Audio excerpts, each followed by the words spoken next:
ಗವಿಸಿದ್ದೇಶ್ವರ ಸ್ವಾಮಿಗಳ ಚರಣಾನಂದಗಳಲ್ಲಿ ಭಕ್ತಿಪೂರ್ವಕವಾಗಿ ನಮನಗಳನ್ನು ಸಮರ್ಪಣೆ ಮಾಡಿ ನಮ್ಮೆಲ್ಲರ ಮಧ್ಯೆ ದಿವ್ಯ ಸಾನ್ನಿಧ್ಯವನ್ನು ಕಳಿಸಿರುವಂಥ ಕನಕ ಗುರುಪೀಠದ ಪೀಠಾಧೀಶ್ವರ ಅಂತ ಪರಮ ಪೂಜನೀಯ ನಿರಂಜನ ನನ್ನ ಮಹಾಸ್ವಾಮಿಗಳ ಅಡಿಗಾರಗಳಲ್ಲಿ ಭಕ್ತಿಪೂರ್ವಕವಾಗಿ ನಮನಗಳನ್ನು ಸಮರ್ಪಣೆ ಮಾಡಿ ಈ ಕಾರ್ಯಕ್ರಮದಲ್ಲಿ ಪಾಲ್ಗೊಂಡಂಥ ಎಲ್ಲ ಹರಗುರು ಜನ್ಮೂರ್ತಿಗಳ ಪದಾರ್ಪಣೆಗಳಲ್ಲಿ ಭಕ್ತಿಪೂರ್ವಕವಾಗಿ ನಮನಗಳನ್ನು ಸಮರ್ಪಣೆ ಮಾಡಿ ಇಲ್ಲಿರುವಂಥ ಎಲ್ಲ ಗಣ್ಯಮಾನ್ಯರೇ, ಈ ಕಾರ್ಯಕ್ರಮದಲ್ಲಿ ಪಾಲ್ಗೊಂಡಂಥ ಎಲ್ಲ ಭಕ್ತ ಮಹಾಶಯರೇ, ಅತ್ಯಂತ ಹೆಮ್ಮೆಯಿಂದ ಅಭಿಮಾನದಿಂದ ಇದು ಯಾವುದೋ ಒಂದು ಜನ್ಮದ ಪುಣ್ಯ ಅಂತೇಳಿ ನಾನು ಭಾವಿಸ್ತೇನೆ.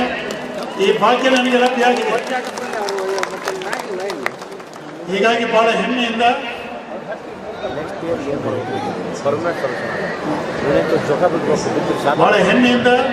ಮತ್ತು ಅಭಿಮಾನದಿಂದ ಈ ಕಾರ್ಯಕ್ರಮನ ನಾನು ಉದ್ಘಾಟನೆ ಮಾಡ್ತೇನೆ ಅಂತ ಹೇಳಲಿಕ್ಕೆ ಬಯಸ್ತಾ ಇದ್ದೇನೆ. ಒಂದು ಮಾತ್ರ ಈ ಸಮಯದಲ್ಲಿ ಜ್ಞಾಪಕ ಮಾಡಿಕೊಳ್ತೇನೆ, ಈ ನಾಡಿನ ಜನತೆ ದಸರಾ ನೋಡಬೇಕು, ದಸರಾದ ವೈಭವ ನೋಡಬೇಕು ಅನ್ನೋದಾದರೆ ಮೈಸೂರಿಗೆ ಬರಬೇಕು. ಒಂದು ಜಾತ್ರಾ ಮಹೋತ್ಸವದ ವೈಭವವನ್ನು ಕಾಣಬೇಕು ಅಂತೇಳಿ ಬಯಸೋದಾದ್ರೆ ಬೇರೆ ದಾರಿನ ಕೊಪ್ಪಳಕ್ಕೆ ಬರಬೇಕು.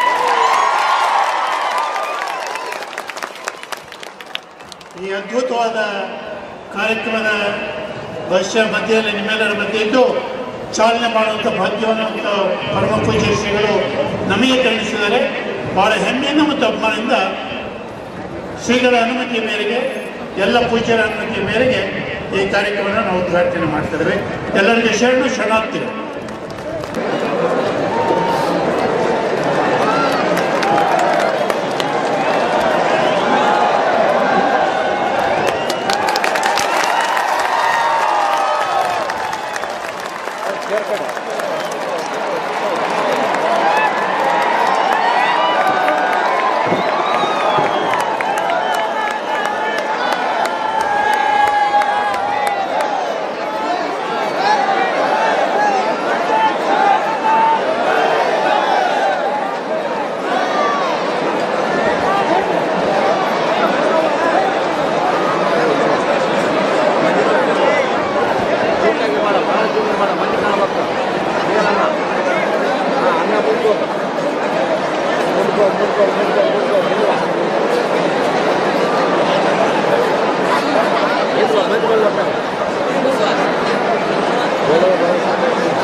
ಇಲ್ಲಿಂದ ಮಂದಿಯಿಂದ ಹಿಂಗೆ ಹೋಗ್ಯಂದ ಕೈಯಿಂದ ಬೈನ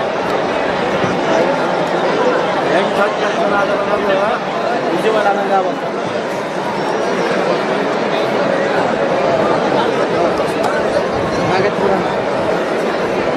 ಕೊಪ್ಪಳ ಗವಿಸಿದ್ದೇಶ್ವರ ಜಾತ್ರಾ ಮಹೋತ್ಸವದಲ್ಲಿ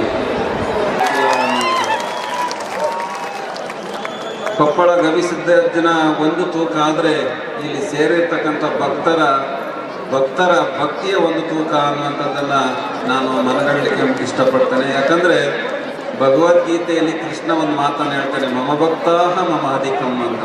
ಭಕ್ತರು ನಮಗಿಂತ ದೊಡ್ಡವನು ಅನ್ನುವಂತಹ ಮಾತನ್ನು ಹೇಳ್ತಾರೆ.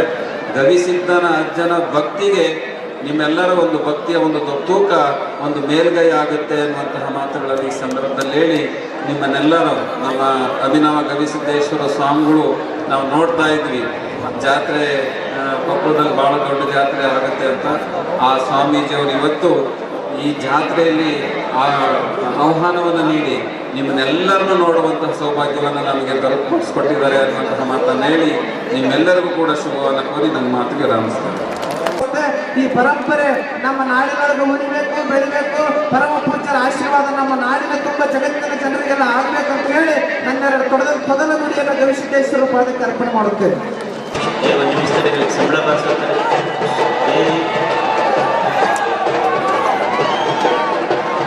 ಒಂದು ನಿಮಿಷ ಈ ಜಾತ್ರಾ ಮಹೋತ್ಸವಕ್ಕೆ ನಾಡಿನ ಪರಮ ಪೂಜ್ಯರು, ಎಲ್ಲ ಹಿರಿಯ ಜನಪ್ರತಿನಿಧಿಗಳು, ಅದರ ಜೊತೆಗೆ ಅಪಾರ ಗವಿಸಿದ್ದಪ್ಪ ಜನ ಭಕ್ತವೃಂದ ತಾವೆಲ್ಲ ಪಾಲ್ಗೊಂಡಿದ್ದೀರಿ. ನಾನು ಮ್ಯಾಲೆ ಮಾತಾಡ್ತೇನೆ, ಮಾತು ಹೇಳಿಬಿಡ್ತೇನೆ. ಒಂದು ಬದುಕು ಸಾರ್ಥಕ ಆಗಬೇಕಾದ್ರೆ ಮನುಷ್ಯ ಏನು ಮಾಡಬೇಕು?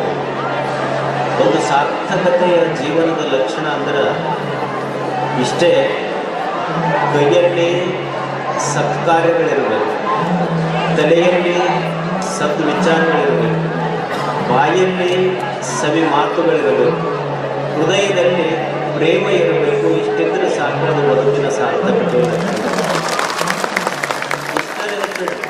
ತಲೆಯಾಗ ಚಲೋ ವಿಚಾರ ಇರಬೇಕು, ಕೈಯಾಗ ಚಲೋ ಕೆಲಸ ಇರಬೇಕು, ನಾಲ್ಗೆ ಮೇಲೆ ಚಲೋ ಮಾತು ಇರಬೇಕು, ಎದೆಯಾಗ ಪ್ರೇಮ ಇರಬೇಕು.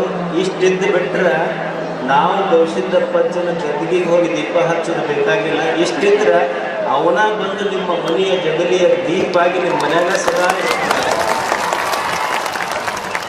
ಮನೆಗೆ ಎಲ್ಲ ಬಹಳ ಭಕ್ತರು ಸೇರಿದ್ದೀರಿ. ನಮ್ದು ಒಂದೇ ಮಾತು ಗೊತ್ತಲ್ಲ, ನಿಮ್ಮ ಜಾತ್ರೆ ಮುಗೀತು, ನನ್ನ ಜಾತ್ರೆ ನೀವೆಲ್ಲ ಸಮಾಧಾನದಿಂದ ಸಂತೋಷದಿಂದ ಮನೆ ಮುಟ್ಟದ ಮೇಲೆ ನಮಗೆ ಅವತ್ತು ಆಗುತ್ತೆ ಹೇಳ್ದಂಗೆ ಆಗ್ತದೆ. ನೀವೆಲ್ಲ ದಯವಿಟ್ಟು